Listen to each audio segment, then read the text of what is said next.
Hey, this is Brooke, functional medicine dietitian specializing in fertility, and this is the Fertility Dietitian podcast, where I help you uncover the barriers that are preventing you from optimizing your fertility and teach you how to work with your body to finally take home a healthy baby.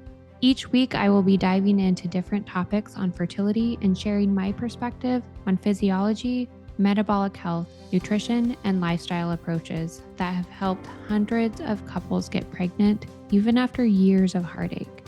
My goal is to empower you with the knowledge you need to take back control of your fertility. Happy listening. We are talking all about the role of gut health in fertility today. Poor gut health was a huge part of my personal health and fertility story, and it is a really common barrier to fertility for the majority of my clients as well. It's completely overlooked in a conventional medicine approach, which makes sense based on their training and overall approach as a whole, but how our gut impacts fertility is pretty fascinating, if you ask me. And it makes a lot of sense once you learn about its impact. The health of our gut impacts how we are digesting food and absorbing nutrients from this food. So, our vitamins and our minerals, our proteins and our fats are required for everything from energy creation to DNA programming of a maturing egg or sperm to hormone creation and metabolism, which impacts things like the lining health. Really, every step of fertility is impacted by nutrients. Our gut is also full of many different strains of bacteria. This bacterial environment is known as the microbiome, which impacts our reproductive environment in a variety of ways, including the bacterial balance in the vagina and uterus itself, which can impact a lot of pieces of fertility, especially things like implantation and ability to support continued growth of that embryo. For instance, imbalances in gut bacteria can actually drive inflammation and impact estrogen and progesterone levels, which can then lead to a short luteal phase, often known as a luteal phase defect. Often it includes spotting before your period, and it even contributes to period pain. Part of the bacteria environment in the gut plays such a big role in estrogen balance that it's known as the estrobolome. And it's a pretty big deal. We also can't forget about the 75% of the immune system that lives in the gut and is impacted by this bacterial environment. Gut bacteria actually helps us regulate immune response. Remember that an immune system shift is required for implantation to be successful.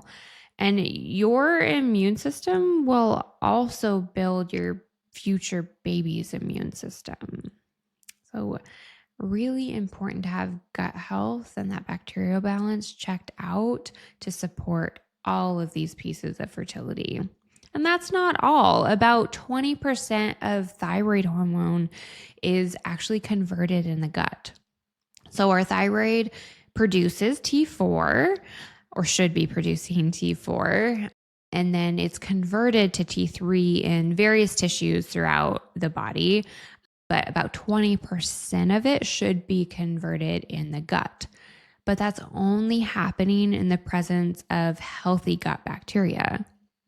So poor gut health has a big negative impact on thyroid function. And this is a really big deal for getting pregnant, staying pregnant, and having a healthy baby. Another area that the gut impacts is blood sugar balance. Because blood sugar balance is influenced by how we are digesting and absorbing foods and nutrients. And if we're constantly on a blood sugar roller coaster, other hormones are thrown off track and egg quality is going to be negatively impacted. The bacteria in our gut doesn't only play a big role in hormone balance. So if you've heard that that's the main factor impacting fertility, remember that it also impacts the immune system function, the digestion and absorption of nutrients, all of which impact how we're using energy, how we're supporting egg quality, lining health, and really overall reproductive environment. Okay. And I could go on and on about the connections and get into nitty gritty details on certain bacteria strains, but I'm not going to do that in this episode. I just want to really highlight the overarching impact of gut health and get you thinking about whether this might be a barrier and how your body is nourishing fertility. Signs that gut health needs another look could be frequent loose stools, frequent heartburn, less than one bowel movement per day, IBS, having a sensitive stomach, but it doesn't have to be GI related. Okay. So if you have unexplained infertility, I highly recommend considering the gut. If you have not had comprehensive microbiome testing before, have not worked with a provider that understands the connections between the gut and fertility, because this is always one of the barriers in my unexplained infertility clients. And it's not ever the same issues in the gut that we're dealing with, but there's always barriers in the gut that we find. So even outside of digestive symptoms, a lot of the times my unexplained infertility clients are not having any red flag GI symptoms. But because they have unexplained infertility, have been trying for a while, we check on what's going on in the gut. And I never regret it because it's always one of their barriers. Okay. So I can't emphasize that enough. If you have been diagnosed with PCOS or endometriosis, or even if you just have symptoms of estrogen dominance, these are all reasons to check on what's going on in the gut. Because of that estrobolome and because of how our bacterial imbalance impacts our immune system and just impacts how we're creating and using energy in the body, like all of these disease patterns are going to be impacted by how we're digesting and absorbing nutrients. Okay. So it's very foundational for what is happening in the body, even if it's not showing up in gut symptoms. Okay. So if you do have any of these signs, or you know that gut health is likely a barrier for you, what do you do now? Okay. So you can start by using some of these tips and tricks if you're not already. Think about slowing down your eating, starting your meals with deep breathing. That can actually help your nervous system shift from a fight or flight state into a rest and digest state, which helps get digestion started really with stimulating enzymes and just helping your gut accept that food and be ready for it. Because when we're running from a lion, digestion is not going to be optimal. Okay. And you can also, in addition to slowing down your eating, make sure that you're chewing your food really well. Digestion really does start in the mouth, and we should technically be chewing our food like 25 chews per bite. If you count a couple of bites like that, you're going to learn that that is very chewed up. And of course, it varies depending on what kind of food you're eating. Like yogurt, obviously, you don't really chew that, versus like a steak is going to need some more chewing. But that should help give you a general reference for how much you should be slowing down and how much you should be chewing. In addition to slowing down, deep breathing, and chewing your food well, think about the fiber in your diet. So our fruits and vegetables are really helpful additions in our diet. So if you're not getting enough of those in, especially things like berries, starchy veggies count here too, but also our dark leafy greens, our cruciferous veggies are all going to be helpful here. Cruciferous veggies are our veggies like our cabbage, our cauliflower, Brussels sprouts, broccoli. All of those fall into that category. Those are also going to be helpful for that bacteria itself and that estrobolome specifically. Fats are also really important. So if you're eating too low of fat in your diet, not eating enough fat in your diet, that can impact things like motility as well as that bacterial environment. So thinking about anti-inflammatory fats is really helpful. And that does include quality saturated fats. So like your grass-fed butters fall into that, our fat from our animal protein, thinking about like whole fat dairy, and meat with fat on it, are meat on the bone for both poultry and beef and pork. Also going to give you some good fats there as well. And then hydration is also really important for what's happening in the gut too. And hydration does not just mean water. Minerals are a really important part of hydration. Salt, high quality salt. So we don't want our standard table salt because it's actually bleached and processed to take a lot of other minerals out of it. So sea salt, great. Redmond's Real Salt is a really great brand because it's a fine ground salt and it has not been processed to take all those other minerals out of it.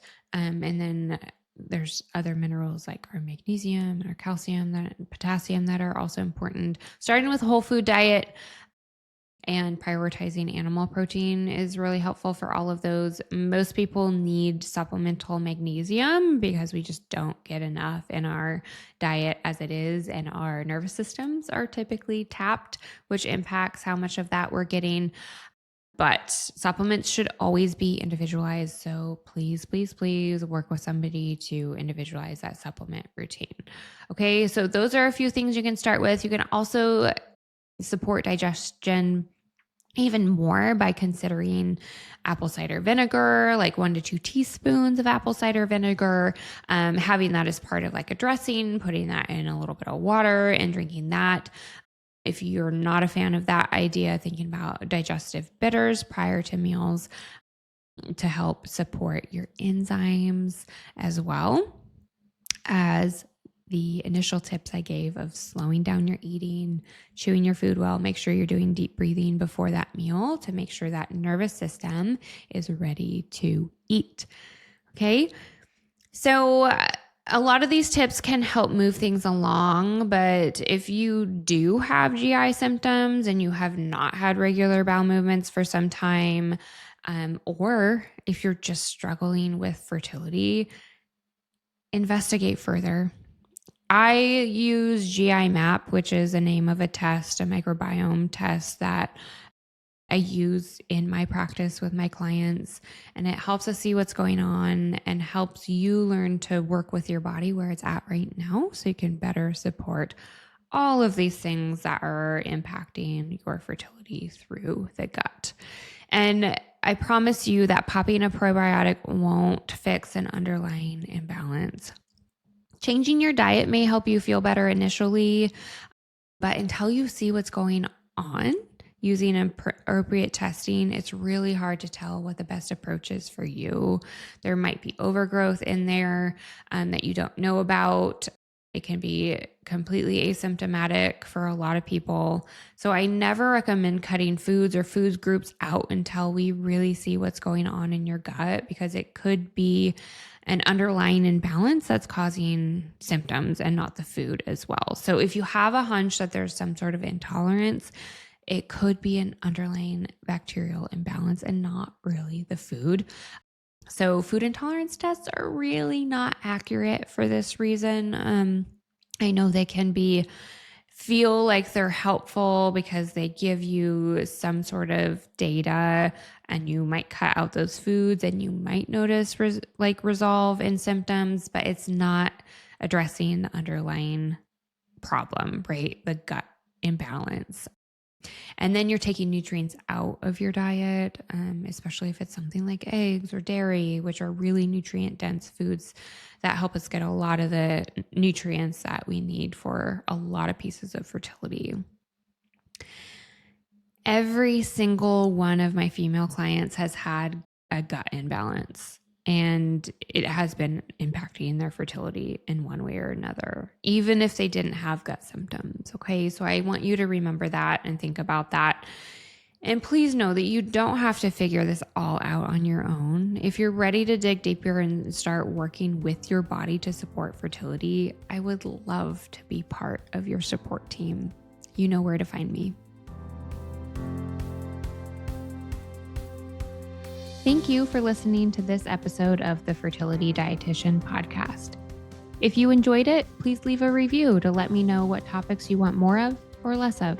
If you want to keep learning, subscribe at Apple Podcasts, Spotify, or wherever you listen to podcasts. Check out my website for more info on my private coaching program, Master Your Fertility, or my membership community, Fertility Blueprint. And don't forget my digital store. Come say hi on YouTube and Instagram. See you in the next episode.